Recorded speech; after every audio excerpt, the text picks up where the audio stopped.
Beleza. Começou? Vou dar aquelas duas palmadinhas. Bem, a gente tem agora um aluno petulante. Perturbando a aula, mas... Bom dia, galera. Para as pessoas que vieram, esse vai ser um Fuja relativamente rápido sobre estruturas de dados e como vocês vão ter que aplicar isso na P2. E a P2 de vocês muito provavelmente vai ser diferente da P2 do ano passado, tanto por causa do desempenho na P1, tanto porque vocês não tiveram EP3 e aí na P2 do ano passado caiu coisa relacionada ao EP3. Então, eu vou tentar dar uma visão geral da matéria, das coisas que caem e fazer bastantes exercícios com vocês para vocês pegarem jeitos rápidos de fazerem os exercícios da P2 e porque, de novo, a maior parte da dificuldade dessa prova é você conseguir entender os algoritmos e fazer o código dentro do tempo proposto. Então, por exemplo, se você tem 3 questões e uma prova de 1h50, muito provavelmente, para você fazer com segurança cada questão, você teria que precisar de umas 3 horas. Mas a gente vai ter que tomar uns atalhos para que isso não aconteça e você faça a prova ou no tempo certo, ou pelo menos a parte que você precisa fazer da prova no tempo certo, e acertando esse exercício. Então, a primeira estrutura de dados que a gente vê são as mais simples. Aqui estão as listas de estruturas de dados, não dá para ver na câmera, mas só para eu não me perder durante o Fuja. E a primeira estrutura de dados que a gente vê são as pilhas. E, basicamente, pilhas, listas ligadas e filas. Essas estruturas são bem simples, então elas são mais para vocês irem se acostumando com o traquejo de trabalhar com objetos em si e não trabalhar com algoritmos e números, que é como a gente trabalha. Então, a principal questão das estruturas de dados é que a gente vai usar métodos para interagir com os objetos. Os métodos você precisa para não interagir diretamente com as variáveis e sim com a estrutura de dados. Então, se eu tenho, por exemplo, uma pilha, o que seria uma pilha? Uma pilha é literalmente um monte de dados que você adiciona um no topo e aí remove o que você adicionou primeiro. Remove o que você adicionou por último. Então, o chamado first in, last out. First in, last out é uma fila. E, basicamente, se eu tenho um dado A e eu coloco ele na pilha, o primeiro dado que tiver aqui vai virar o dado B e o primeiro dado que eu vou retirar vai ser o dado A. Isso é intuitivo o suficiente de entender e os métodos ligados a isso são você inserir elementos na lista, na pilha, e o método de você implementar isso aqui em Python é utilizando listas. Então, basicamente, você utilizando só uma variável, e aí essa variável você também tem associada a ela a ligação. Isso aqui é a estrutura de dados. Estrutura de dados P. E essa estrutura de dados, a única coisa que você vai ter acesso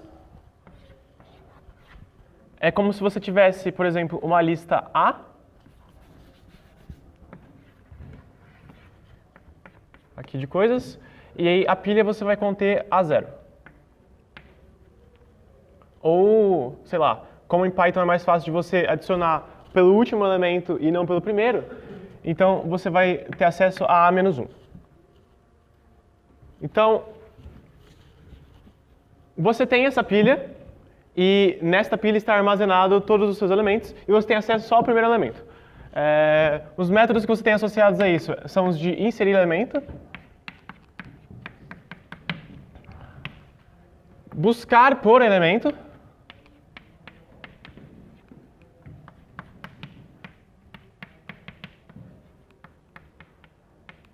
e às vezes você também vai ter associado o tamanho da pilha, por exemplo. Esses são exemplos de métodos que você usa aqui. Então, se eu tenho uma estrutura de dados P, nessa estrutura de dados você vai vir acessar o último elemento fazendo p.pop, geralmente é a terminologia que você pega, e isso vai te retornar o A. E para você inserir um elemento, você faz p.push, e aí o elemento aqui dentro como argumento. Tudo bem, simples o suficiente. Para você percorrer todos os elementos, você tem que fazer um loop for, mais fácil fazer com while nesse caso. Você chama de A o elemento que você deu push, então while A é diferente de none. None vocês entendem o que eu quero dizer com isso, né? É um elemento, significa que não tem elemento dentro da pilha. Eu faço A igual a p.pop. E aí se não tiver elemento aqui, ele vai retornar none, no A. Isso é simples o suficiente. Próxima estrutura de dados, eu vou economizar baldinho aqui. Oi. Você vai ter que tirar todos os elementos de cima. Então, isso é um tipo de exemplo de um algoritmo destrutivo, porque você destrói a sua pilha de dados. Oi? Ah, sim. Ele perguntou se para você acessar o último elemento da pilha, você tem que... Como que você faz para acessar o último elemento da pilha? Você tem que percorrer todos os elementos, dar push em todos, e aí, se eu quero acessar o elemento F aqui, eu tenho que tirar todos os elementos até o F. O que eu faço com esses elementos não me importa, mas essa estrutura original vai ser destruída no processo, porque eu não tenho ligação entre os elementos da pilha. Isso é útil. Às vezes, por exemplo, se você está chamando uma função recursiva, se eu faço, por exemplo, um merge sort,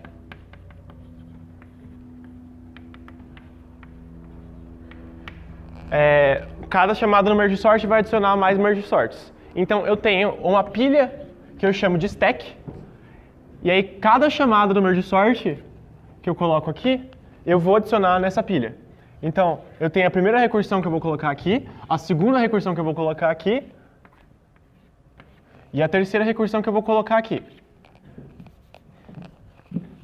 E aí eu vou ter acesso apenas às referências a essas recursões, dentro de uma pilha. Isso chama call stack.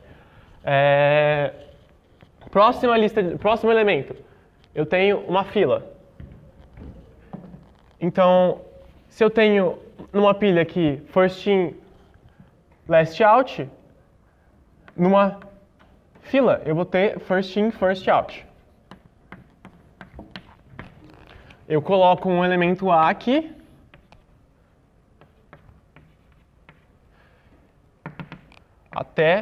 e o elemento F vai ser o primeiro que eu vou recuperar.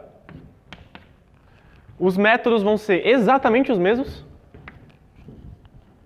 Eu vou ter pop, eu vou ter push.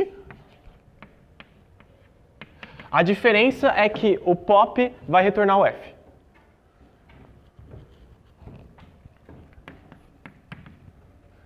F igual a pop, e aí eu tenho p.pop, p.push. Pop e push são funções já pré-definidas do Python para listas.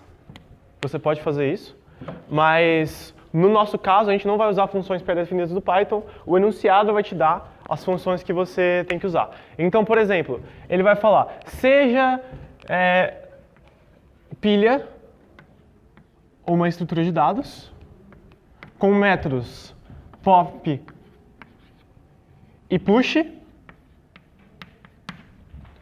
faça tal algoritmo. Às vezes você pode até, sei lá, pegar... ele pode até pedir para você fazer uma pilha, mas como é simples o suficiente, eu não vou entrar em detalhes sobre isso, né? Vocês conseguem entender que para eu formar uma pilha, eu posso só, por exemplo, pegar uma lista A E se no caso de A, se no caso da pilha, eu fazia A menos 1, nesse aqui eu vou fazer A zero.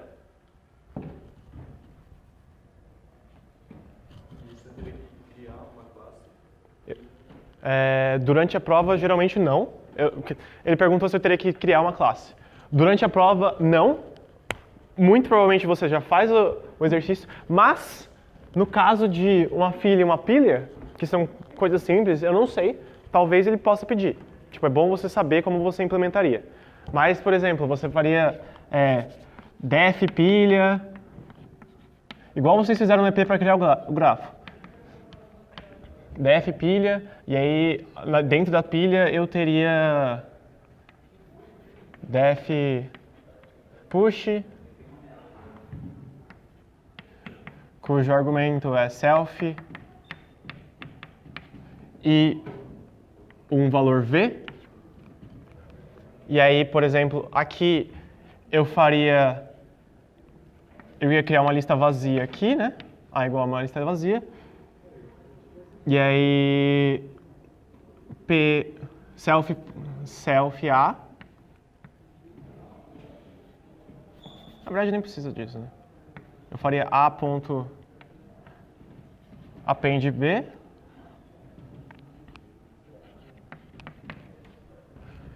E o que ia mudar entre essas duas opções seria o def pop.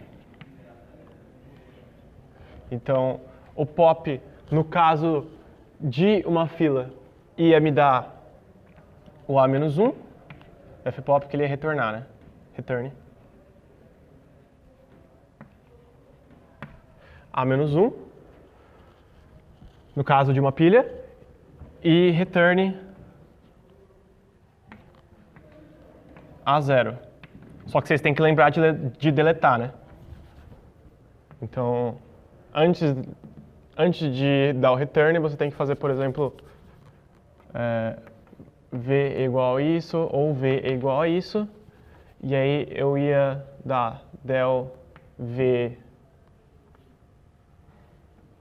A0, por exemplo, ou del A-1, e depois dar o return v.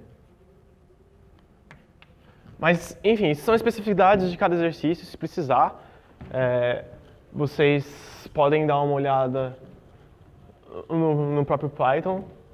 Mas eu acho muito difícil cair para vocês construírem uma classe durante a prova. Vai ser mais para vocês implementarem as classes já prontas. Porque isso aqui são pormenores das linguagens de programação. Próximo algoritmo próxima estrutura de dados que você tem, nessas mais simples, vai ser a lista ligada.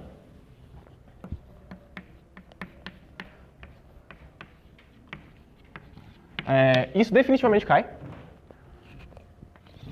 Fazer algoritmo com lista ligada é muito simples, em termos conceituais, mas pode dar problema na hora de você estar fazendo coisas na prova por causa da questão do tempo e porque os métodos costumam ser muito parecidos entre si. Então, numa lista ligada, eu tenho um elemento A e aí o índice do elemento. Se você pensasse, por exemplo, num conjunto de todos os A's da lista. E aí, associado a esse aí, eu vou ter o endereço do elemento, eu vou ter uma ligação para o elemento A-1, A de I-1 e A de I mais 1.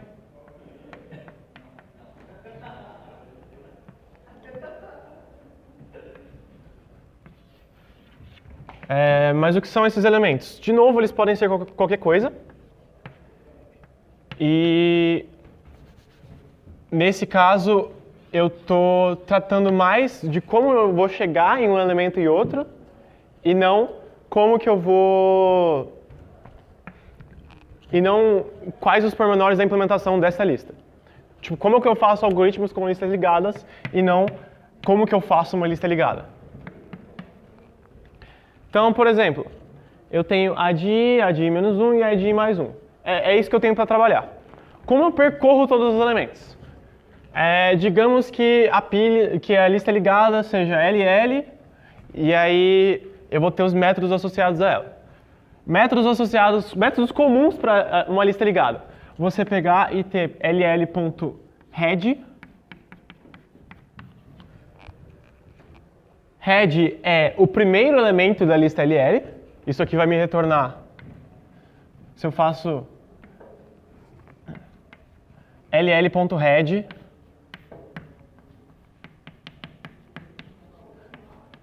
eu vou me retornar o A0. Eu posso ter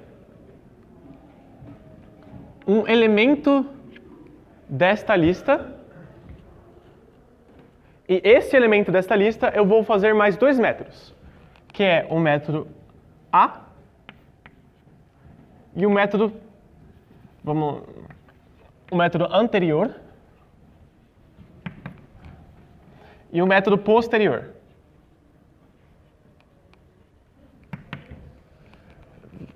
Vai estar difícil de entender isso aqui no vídeo. Mas o método anterior, o que ele vai me fazer? Eu faço A.anterior,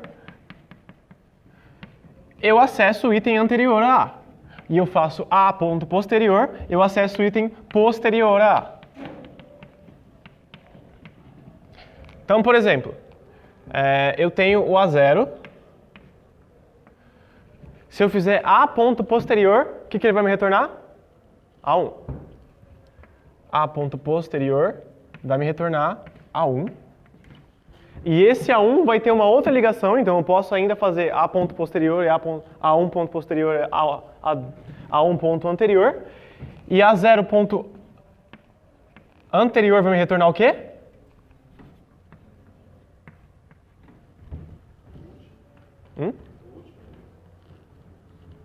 Não. A gente define a lista ligada como o anterior sendo igual a none.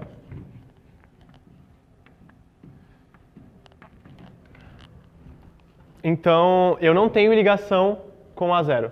Por quê? Porque se eu altero o último item da lista, digamos que ele seja assim, até chegar no AN, se eu alterar esse AN, colocar mais um item depois dele, a ligação de A0 não ia ser alterada. Então, ele ia continuar apontando para AN, sendo que o próximo vai ser AN mais 1. Da mesma forma, se eu colocar AN.posterior,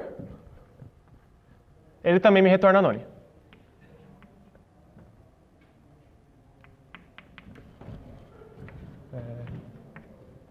A.anterior, A.posterior.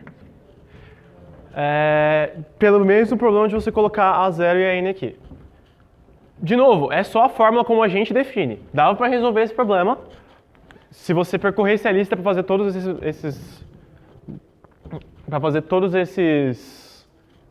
essas alterações funcionarem.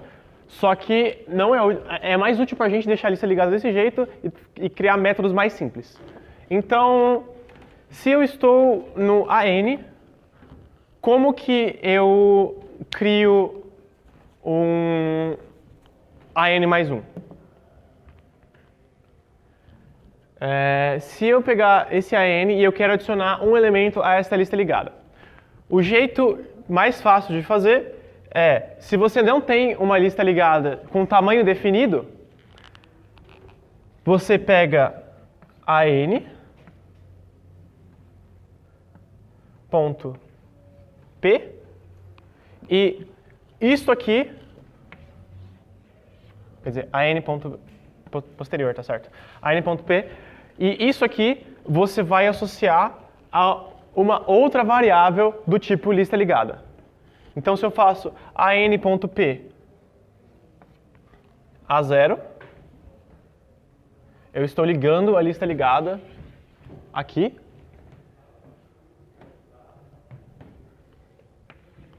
E se eu fizer AN.P AN mais 1, eu estou adicionando um elemento AN mais 1. Isto aqui vai variar na implementação dependendo da classe que o exercício definir no enunciado. Então, por exemplo, se ele disser que eu posso fazer isso para adicionar um elemento, vocês podem perguntar isso na prova, vai ser meio óbvio porque tipo, ele vai retornar, por exemplo, quando eu faço a n.p, ele provavelmente vai retornar o elemento de uma lista. Aí você pode só trabalhar com esse elemento de uma lista e fazer esse tipo de coisa. Se não, você teria, por exemplo, um método an adiciona, an.add, add last, sei lá, o an mais 1, e aí você adicionaria. O importante disso não é, de novo, essa implementação, é como a gente usa isso para fazer o algoritmo. Como eu percorro todos os elementos de uma lista ligada? Eu faço for a igual while a é diferente de none,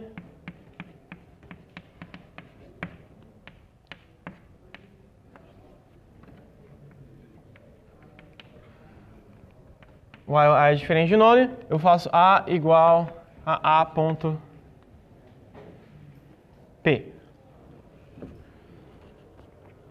E aí ele vai rodar isso aqui, e de novo está aí mais uma utilidade de você pegar o an.p ser igual a none, é que você tem um fim definido para esse loop. Senão você ficaria rodando infinitamente. Oi? Então, tipo, uma lista ligada é uma lista normal, você pode usar esses métodos para você referir os elementos dela? Não.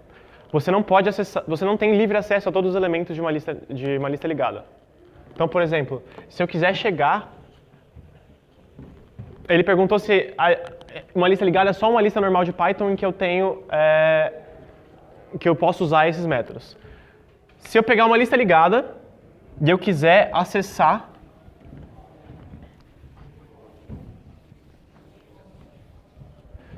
o elemento A mais 1, se eu quiser acessar o elemento A3 de uma lista ligada com estes métodos aqui, eu não posso chegar e colocar, por exemplo, lista ligada ponto 3, lista ligada índice 2, ou índice 3 no caso, porque começa em A0. Lista ligada índice 3. Por quê? Porque quando eu fizer, eu não tenho essa referência aqui. Então, eu tenho duas opções. Se eu tenho um método head definido, eu posso pegar, fazer um for e em range 3, que ele vai iterar 3 vezes. Primeiro eu defino aqui A0 igual a ll.head. E este A0 aqui, defino como A para ser mais genérico. E este A aqui, eu faço A igual a A.posterior. Isso vai me dar a referência para o próximo A. E aí eu itero isso 3 vezes até eu chegar no A3. No final disso, eu vou retornar o A.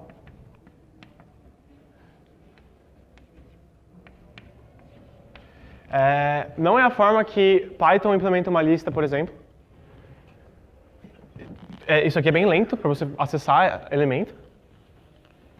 Mas é um jeito de você implementar uma lista de Python usando uma lista ligada. Oi.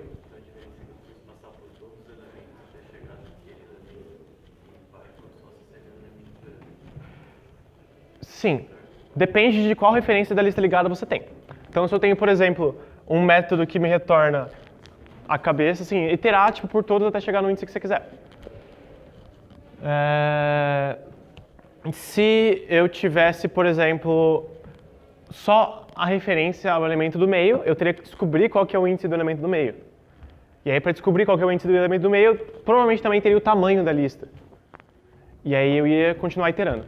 Para eu buscar um elemento dentro de uma lista ligada, eu faço esse mesmo loop, só que eu checo o valor de while, aquele mesmo while para iterar por todos os elementos, eu checo o valor dele, ao invés de ser none, é o valor que eu quero.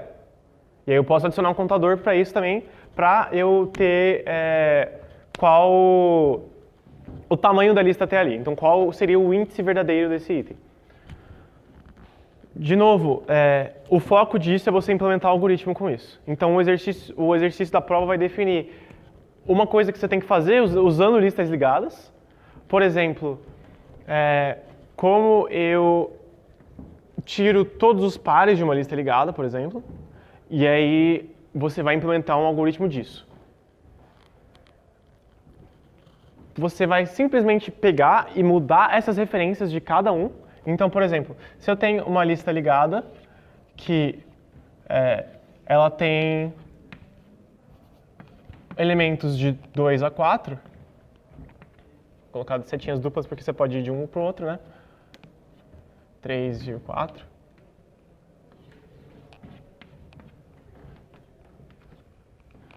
Se eu tenho esta lista e eu quero tirar todos os pares, eu simplesmente, e o enunciado vai me dar qual referência da lista eu tenho, então o método de entrada da lista, o head, vai apontar para cá.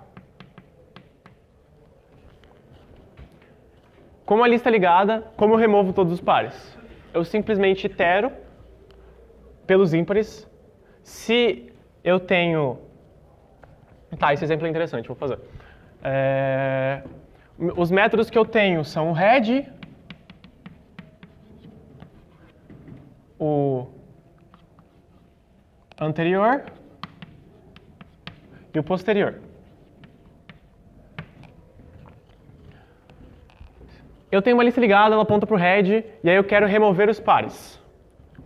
Acho que está definido bem o suficiente o exercício. Qual a forma de você fazer isso? Se eu tenho o primeiro elemento, digamos que eu itere. Primeiro eu quero saber até onde eu vou iterar. Então,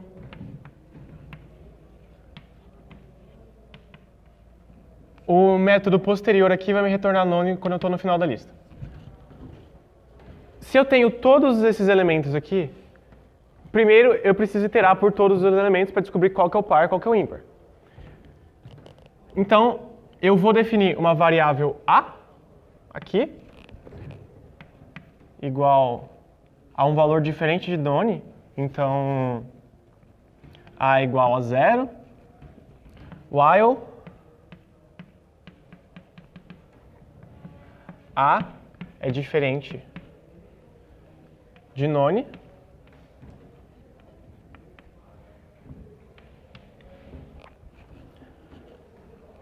Eu tenho a referência da lista ligada, então eu faço... Vamos começar já na primeira iteração. A lista ligada, ponto head. Isso aqui é um elemento da lista ligada. No caso, o 1. Enquanto o A for diferente de none, que a lista ligada, se ela estiver vazia, o head vai retornar none, eu faço A.n, eu faço A igual a A.n. O que isso vai fazer? Ele vai sair daqui e vir para cá. Se A.n for A. Posterior, vai. Se A. posterior for o próximo elemento aqui, for um elemento par, eu tenho que remover esse elemento da minha lista. Então, o jeito de fazer isso é você pegar A virou esse elemento aqui. Se A é dividido por 2 é igual a 0, se o resto da divisão de A por 2 for igual a 0, eu vou pegar este A que eu tenho aqui, voltar para cá, então eu faço A anterior, e este elemento aqui eu vou remover a ligação que existe entre esse elemento e esse elemento. E eu vou pular direto para o próximo elemento aqui. Ficou claro? Eu acho que quando eu descrever o código, vai ficar mais fácil. Então, por exemplo, eu tenho A ponto... Eu estou nesse elemento aqui, eu volto para cá. Para eu voltar para cá, eu quero remover a ligação que eu tenho com isso aqui. Então, isso aqui é o A ponto posterior. Para eu remover essa ligação aqui, eu tenho que associar um novo valor a esse elemento aqui, que seria o 2. Então, se eu estou no A ponto posterior disso aqui, que é o 1, e eu quero fazer com que o próximo elemento da lista ligada seja o 3, eu simplesmente faço A ponto posterior, eu vou para cá, ponto posterior de novo, eu volto para cá, para acessar esse elemento aqui, e isso aqui eu associo a A ponto posterior. Então, eu mudo o valor da variável que está aqui.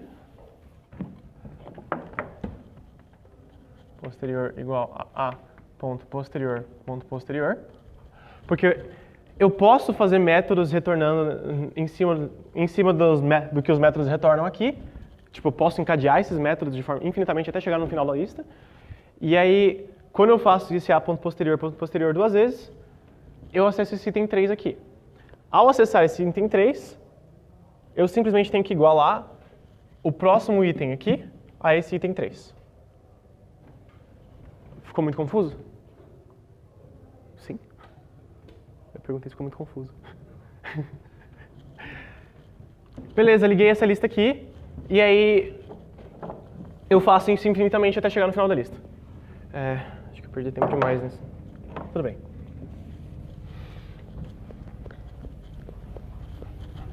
Beleza, agora vocês estão craques em listas ligadas, pilhas e stacks. Alguma dúvida até aqui?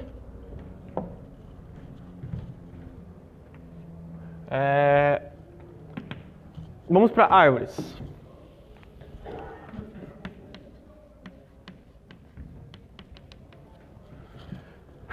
Se eu tenho uma árvore,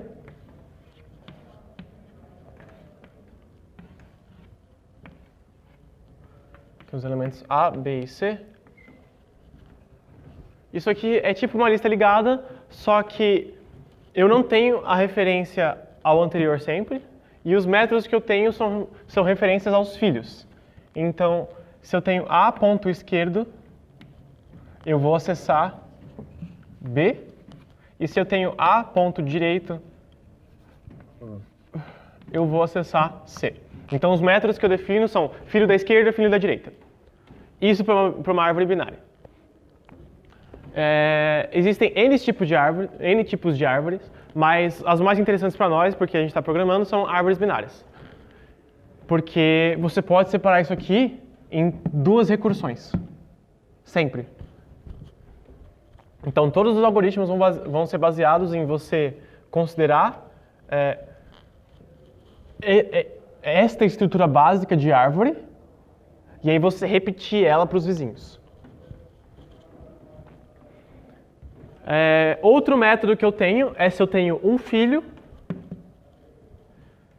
desses dois aqui, ou B ou C, e eu faço raiz, geralmente o método que ele usa, eu vou chegar no elemento A.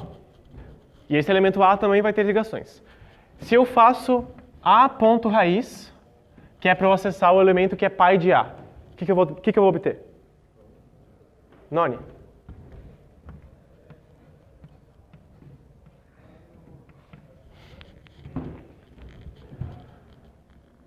Se outros métodos que eu posso ter também são, por exemplo, A ponto tamanho.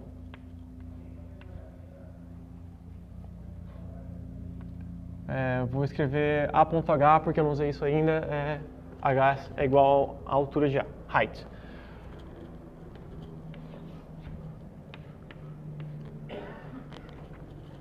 Se eu tiver um outro elemento D ligando aqui. A altura de A vai ser o tanto de elementos, de ligações necessárias para você chegar até o elemento com maior profundidade. Então, neste caso aqui era 1 e agora vai ser 2. Mesmo que um dos vizinhos tenha um tamanho de 1 só. Tipo, a árvore da direita tem só um elemento. Se eu tenho uma árvore completamente preenchida,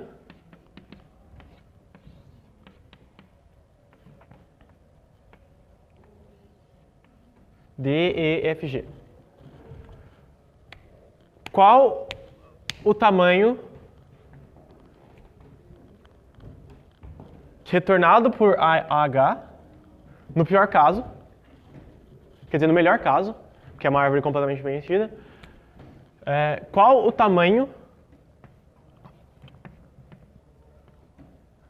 se eu tenho uma árvore de N elementos? Uma árvore binária, que é o nome de uma árvore com só 2 filhos. Qual vai ser a altura H se eu tenho N elementos?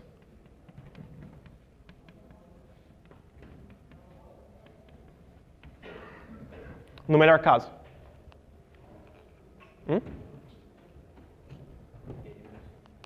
N-1?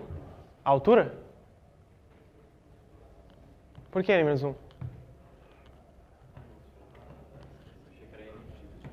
Ah, sim, eu vou ter N-1 filhos. Qual é a altura H se eu tenho N elementos? Vamos lá, gente. Quantos filhos eu tenho no primeiro nível? Quantos filhos eu tenho no segundo nível? Se eu contar as duas árvores aqui? Isso, eu vou ter 2 elevado a N filhos. Então, se aqui eu tenho 2 filhos, aqui eu tenho 4 filhos, 4 elementos. Aqui eu vou ter 2 elevado a I elementos aqui. Com 2 elevado a I elementos para cada nível, qual que é a soma desses elementos aqui? Sim, a soma vai ser N. Então, N é igual a somatória de 2 elevado a I, com I indo de 0 até H. Agora está começando a ficar com uma cara de coisa que vocês já sabem, né? Então, a resposta disso aqui, se você isolar H, é que H é igual ao log de, na base 2, de N. Então, vocês vão ter diversos algoritmos em que a complexidade vai ser associada à altura H de uma árvore binária, e essa complexidade vai ser sempre alguma coisa multiplicando log N. Geralmente é N log N. A.H é igual à altura. Como eu codifico isso em Python? Essa é a parte importante agora. Porque as outras coisas a gente podia só usar uma lista. De novo, a implementação não é tão importante, mas nesse caso, você tem diversas formas de representar uma árvore de lista, uma árvore, mas se eu fosse usar uma lista simples, beleza. O jeito que eu vou colocar isso aqui numa lista vai ser associado, basicamente, a qual propriedade eu quero que a minha árvore tenha. Então, eu só saber que uma árvore tem os filhos BC e eu tenho as ligações entre elas, e aí eu tenho a propriedade de H, que no melhor caso vai ser N log N, vai ser log N.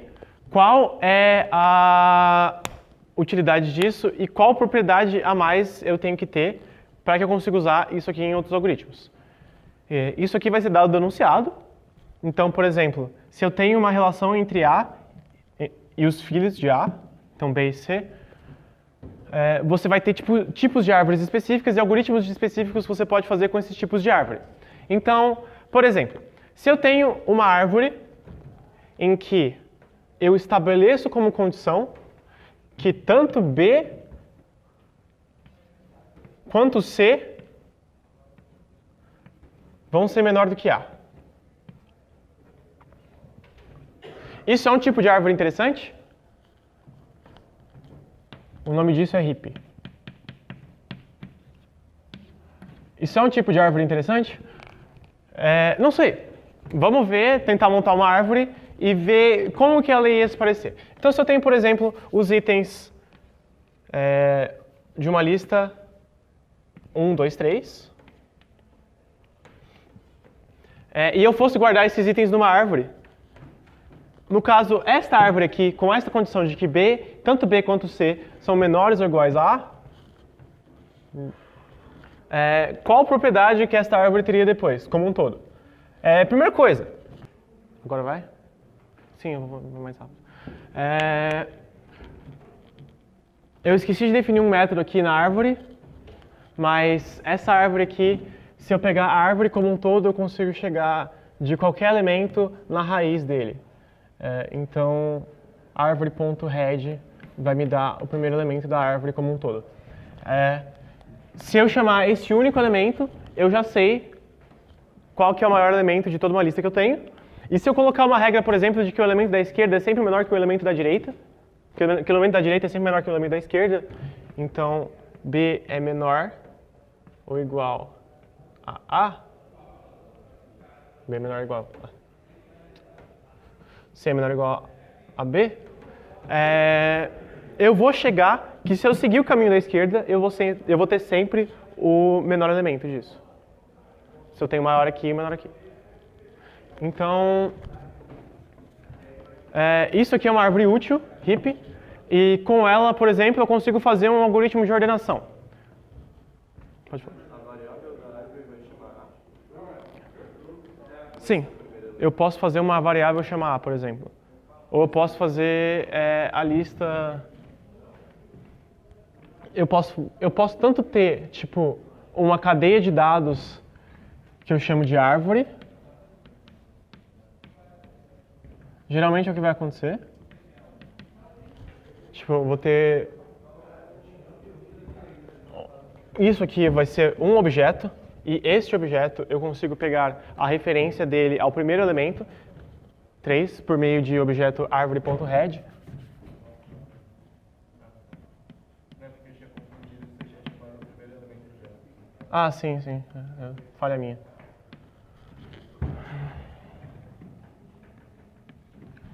Árvore.head. E este primeiro elemento, por meio dele eu consigo acessar todos os outros elementos por causa das referências aqui. Com isso, eu vou ter que, se eu chamar árvore.head, eu vou ter um maior elemento. Se eu chamar isso aqui, árvore.head, e indo para a direita infinitamente, até eu chegar no nono, eu vou ter o menor elemento. E, de novo, isso aqui é mais rápido do que percorrer uma lista para procurar esses menores elementos, porque eu já tenho uma relação entre eles, e aí eu consigo chegar no menor elemento com log n movimentos e não n. Sendo uma heap, eu vou armazenar esses elementos numa lista. Por exemplo, uma implementação com isso aqui de Python. Eu teria uma lista onde A0 é o primeiro elemento da lista, e é o primeiro elemento da árvore como um todo. A1 é o segundo elemento. A partir disso aqui, eu vou guardar os filhos. Então, se aqui eu tenho o índice 0, o próximo índice vai ser o filho da esquerda, e o próximo índice vai ser o filho da direita. E aí, eu vou seguindo esta forma para armazenar os itens. Então, isso aqui é o 3, o 4, o 5 e o 6. Então, eu vou ter 3, 2, 1, 1, 0, menos 1 e menos 2. E aí, só de eu escrever isso aqui, você já consegue ver que os itens estão ordenados. Então, se eu montar uma árvore com esta propriedade, eu automaticamente ordeno uma lista. E isso é um método, é um algoritmo de ordenação que chama heap sort. Para você fazer o heap sort, a complexidade dele é a mesma de um merge sort, só que no caso médio eles variam. E você precisa de mais dois métodos. Quando eu adiciono um elemento a uma lista, um elemento novo aqui, 4, onde que eu vou adicionar esse elemento? Para manter todas as propriedades de árvore aqui. Eu vou adicionar, eu posso tanto, se eu só adicionar aqui como uma lista, um append, ele vai virar o elemento de número 4. Aqui está desordenado. Mas tudo bem. Eu vou definir um método que, dado um elemento fora de lugar e este elemento é o último, eu consigo fazer com que esta árvore se ordene de uma forma mais fácil. Então, digamos aqui que o primeiro passo para eu ordenar essa árvore e fazer ela ter a propriedade que eu quero é eu pegar A e colocar no topo da árvore. É eu trocar esses dois aqui de lugar.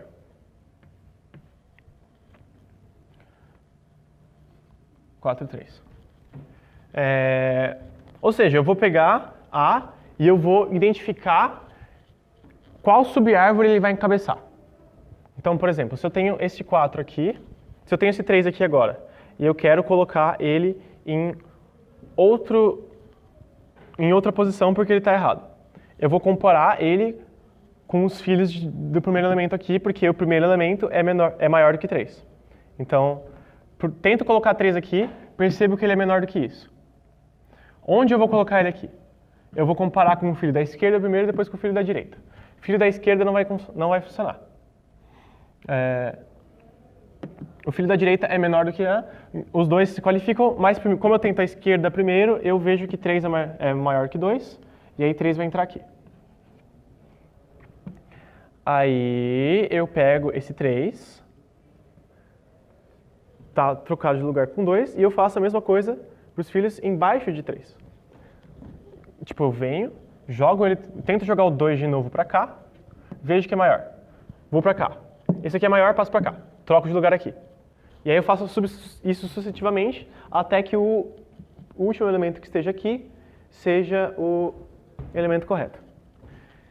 Então, qual a complexidade de eu fazer isso? É o tamanho da árvore, que é n log n. Quer dizer, que é log n. Se eu fizer isso para todos os elementos, então, tipo, se eu tiver uma árvore completamente desordenada, mas eu for comparando, tipo, o último elemento com um aqui e vendo se eles são maiores e trocando de lugar, cada operação dessa vai ser log n para cada elemento. Então, para n elementos, eu vou ter uma complexidade de n log n. Isso é difícil de identificar tão rápido, mas basicamente você tem um algoritmo de... E você fazer uma ordenação de uma lista assim é bem mais rápido do que você percorrer a lista, inserindo elementos, etc. Porque n log n não, essas outras coisas. Algoritmo de Huffman. Como que... Oi? Sim. O que eu estou pensando em fazer é fazer, tipo, terminar a parte teórica hoje e aí, quem sabe, dar um full de exercícios depois. Algoritmo de Huffman.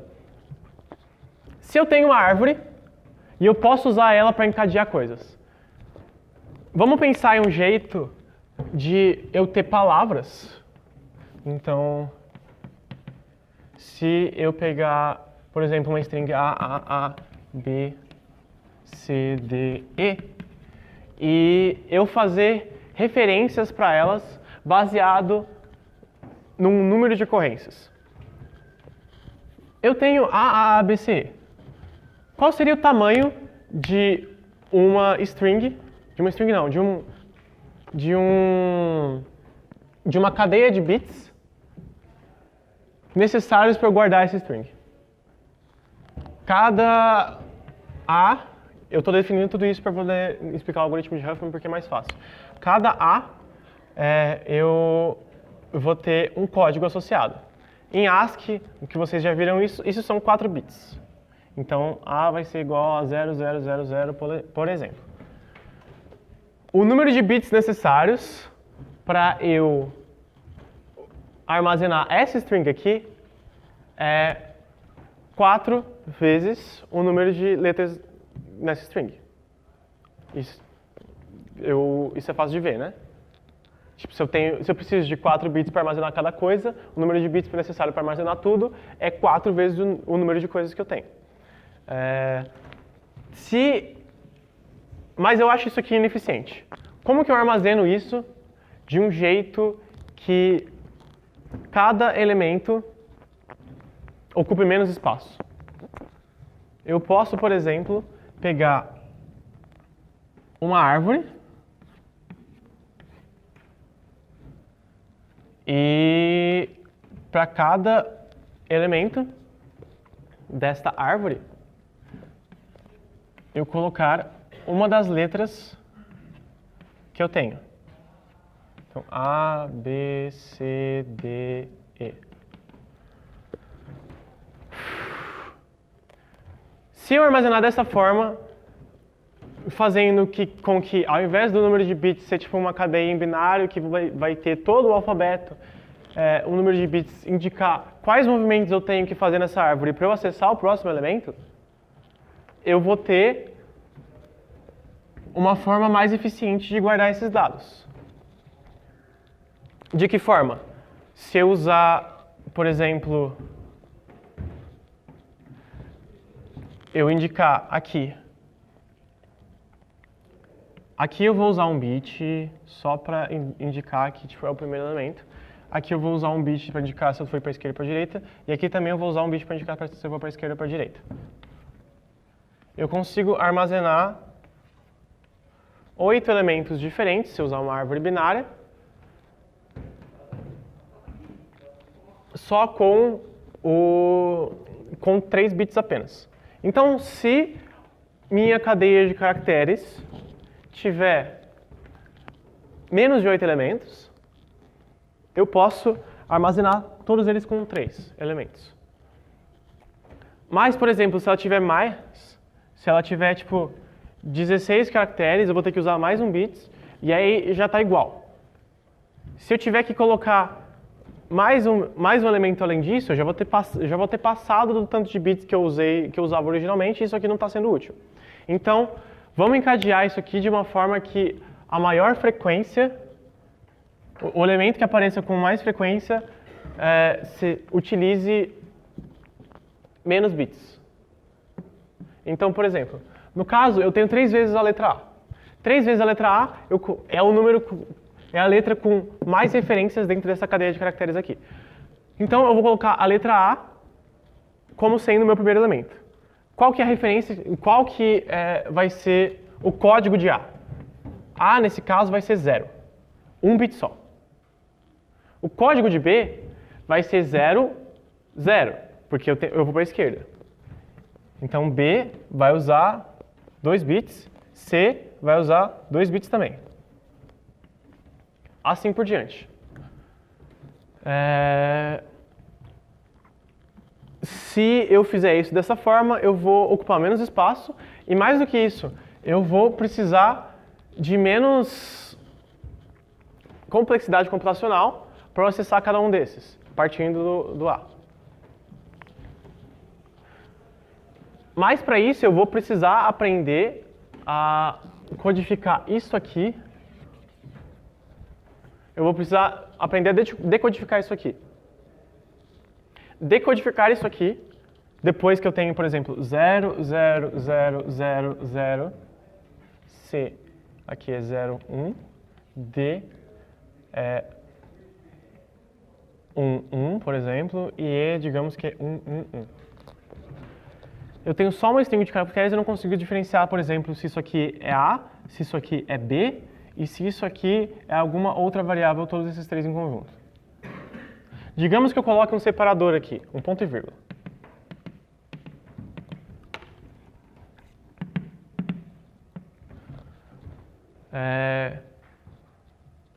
Aí eu consigo dizer qual desses trechos, qual desses elementos está em uma árvore. Qual que é o elemento baseado na árvore. Se eu tenho uma árvore, eu consigo dizer qual que é o elemento baseado no código binário dele.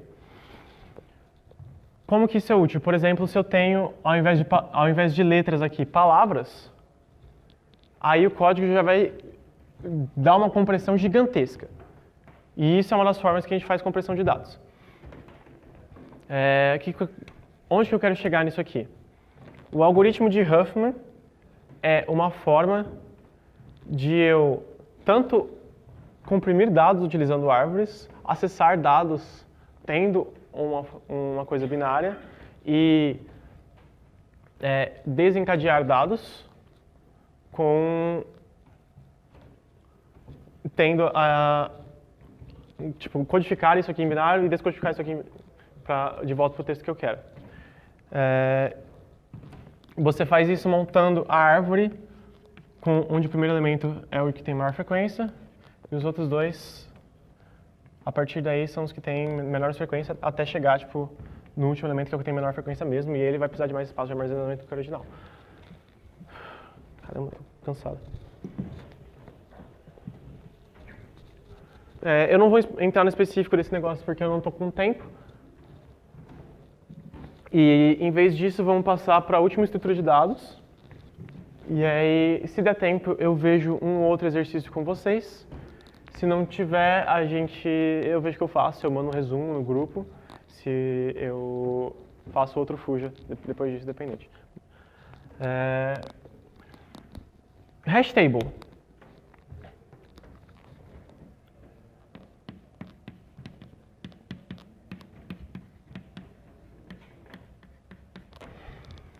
Uma hash table é uma tabela de dispersão. Isso aqui se chama dispersão.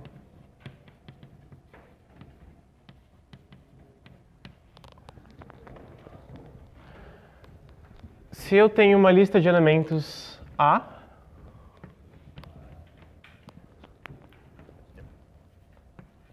e esta lista contém N elementos. O objetivo de uma hash table é eu guardar todos os elementos desta lista A em baldes. Baldezinho é o exemplo que ele usa. Todos os elementos da lista A em um balde.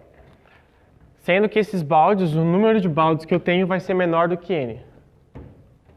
Eu tenho aqui M baldes.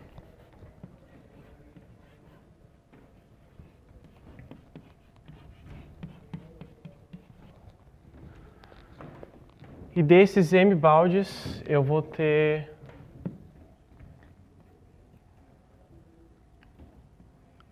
N dividido por M elementos. O objetivo disso é que procurar um elemento numa hash table seja mais fácil e mais rápido do que procurar um elemento dentro de uma lista normal. Beleza. Esta lista normal, com N elementos, será guardada aqui. E para isso eu preciso de um critério para guardar cada um desses elementos em um balde. O critério utilizado vai ser o hash.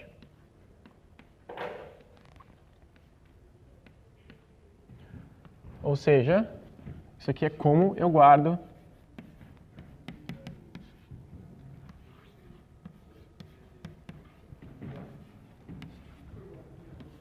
elementos. Este hash eu vou obter baseado em alguma propriedade matemática do elemento que eu estou guardando. Então, eu vou percorrer todos os elementos desta lista aqui.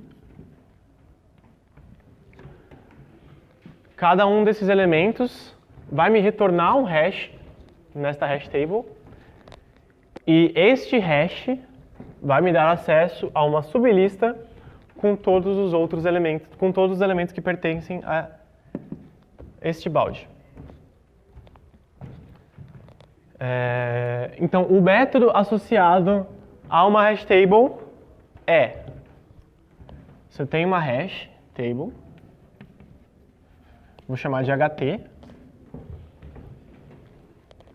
Isso aqui é a minha estrutura de dados. Chamarei de HT. Esta estrutura de dados, eu faço... A primeira coisa que eu posso ter como um método é o número de baldes que eu tenho. Então, se eu fizer hash baldes, hash size, sei lá, isso aqui vai me retornar M. Se eu fizer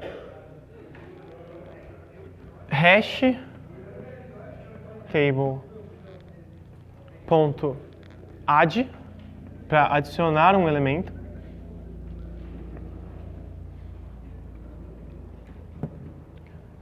hash table ponto add um elemento A, isso aqui vai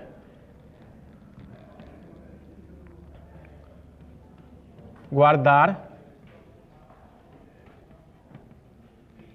A.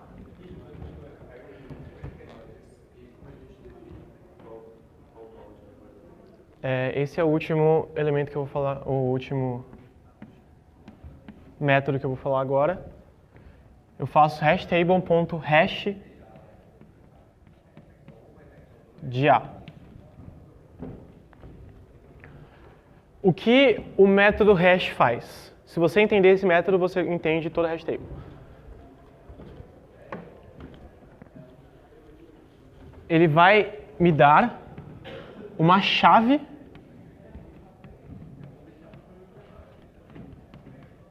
associada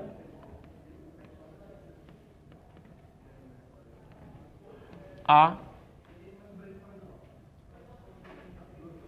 B, que é o elemento que eu coloquei aqui. Uma chave associada a B, hash de B. Esta chave vai ser usada depois hash table ponto key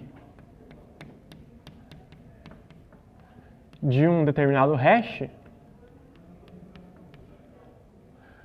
vai me retornar o balde associado a este hash. Hash table.hashB vai me retornar o balde associado à chave. Então, para cada um dos m baldinhos, eu vou ter um hash, que é, por exemplo, sei lá, uma string de caracteres aleatória. Hash disso, 2 pontos. Ou pode ser, por exemplo, só uma chave de número qualquer, 5, 6. E este hash eu defino de forma que todo elemento possua um único hash. Então, qualquer coisa que eu tentar guardar dentro de uma hash table possua um único hash. E o tamanho desses hashes, o número de elementos associados a cada hash é o número de elementos máximos que eu tenho dentro de um balde.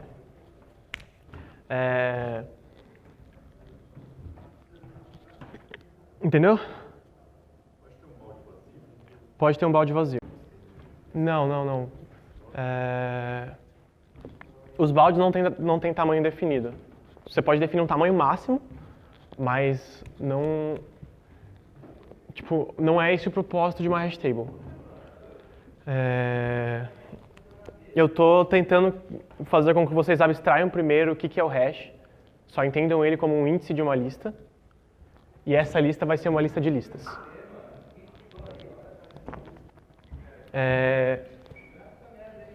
Esta lista sendo uma lista de listas cujo índice é o hash,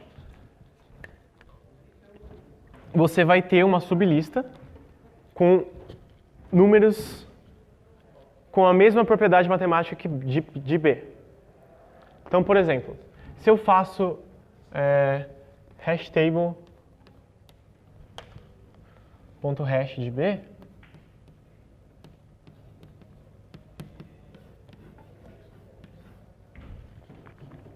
eu obtenho um valor. Isso aqui me retorna um valor. E o critério para eu escolher o valor que B vai me retornar vai ser uma característica matemática. Esta característica matemática vai ser a mesma entre todos os elementos daquele baldezinho. Então, por exemplo, vamos tentar abstrair isso aqui de forma que se eu vou ter 3 baldes, exemplo de uma hash table. Vou ter 3 baldes aqui. Neste balde eu coloco quem está entre 2 e 5. Neste balde eu coloco quem é menor do que 2. E neste balde eu coloco quem é maior do que 5. Bem simples uma hash table. Primeiro eu comparo B com 2 e 5. E aí, cada uma desses baldes aqui, eles vão ter um valor predefinido de hash. Exemplo. Geralmente, os hashes, eles fazem uma conta, e essa conta vai determinar um valor de hash. Porque eles não vão ter um número de baldes pré-definido. Isso aqui é só para vocês entenderem o conceito de hash. O hash disso aqui vai ser mm. O hash disso aqui vai ser mh. E o hash disso aqui vai ser hh. Completamente arbitrário definir agora. Para eu obter o hash de B, eu vou comparar com 2 primeiro e vai me retornar mm. Se for menor que 2. Se for maior que 2, eu comparo com 5, vai me retornar mh. Se for maior que 5, vou comparar com 5. Se for maior que 5, eu vou retornar tipo HH. Esses MM e MH são tipo como se fossem nomes? Só, como se fossem nomes. Pode falar. Se eu tenho um critério, o critério vai determinar qual vai ser o hash? Qual vai ser a chave? O critério vai determinar qual vai ser a chave. Para determinar, vai ter 3 baldes. O primeiro balde vai ser MM, o segundo balde de MH, o terceiro balde HH. Depende da implementação. Mas o que a gente geralmente faz é o critério matemático determinar qual vai ser o hash. E o hash geralmente é indicado pela letra M.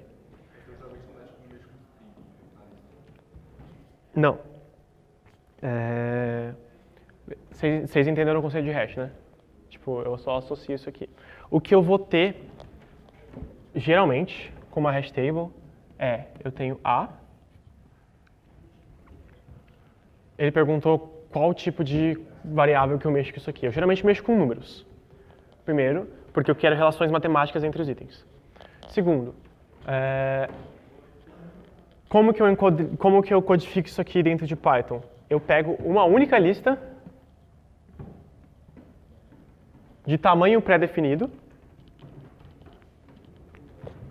geralmente com todos os itens sendo igual a 0. Exemplo. O hash eu vou decidir baseado numa propriedade matemática. Todo mundo comigo aqui, né? Tem uma lista. Eu estou indo bem devagar porque isso aqui é um conceito difícil. Se eu tenho uma lista vazia eu digo uma lista cheia de zeros sem valores significativos para mim, e eu quero fazer uma hash table com ela, eu vou definir índices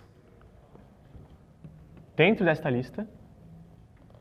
Índice 0, índice 2, índice 5, por exemplo. onde eu vou colocar esses itens a partir deste primeiro índice. Estou terminando aqui. A partir deste primeiro índice. Sendo este o primeiro índice, eu tenho definido já qual vai ser o tamanho de cada balde. Porque, por exemplo, se eu for tentar adicionar isso aqui, se eu for tentar adicionar 3 itens ao balde associado ao valor 0, quando eu chegar aqui, eu vou ter dado um overflow nesse balde. Eu vou ter começado a entrar no outro balde.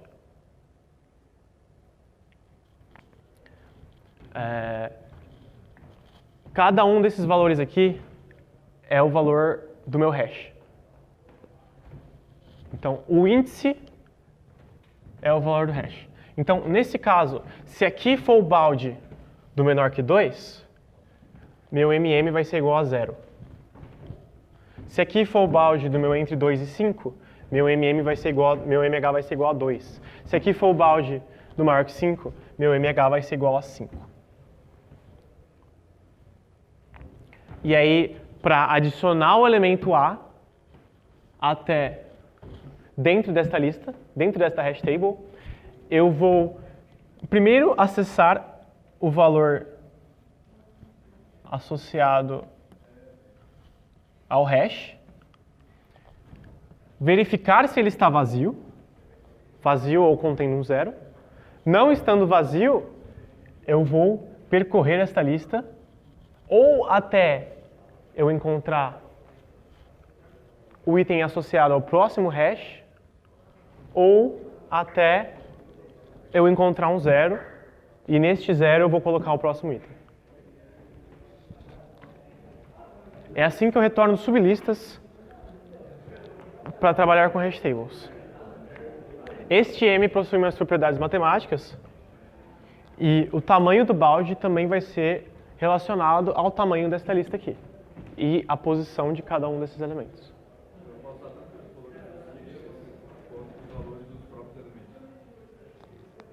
Você pode usar tanto os valores dos índices quanto os valores do próximo. 3, 4, 5, ele diz par ou ímpar. Aí eu usaria os valores dos elementos. Aí desse jeito os valores dos índices. Calma, explica de novo o esquema dos valores dos elementos. Essa lista que você deu é 0, 0, 0, 0, 0. Você está usando para dividir entre os baldes os índices, né? Índice 0, Sim. Eu posso usar um valor dos elementos, sim. Eu posso colocar aqui, por exemplo, um elemento 3. E aí, o meu hash vai ser o 3.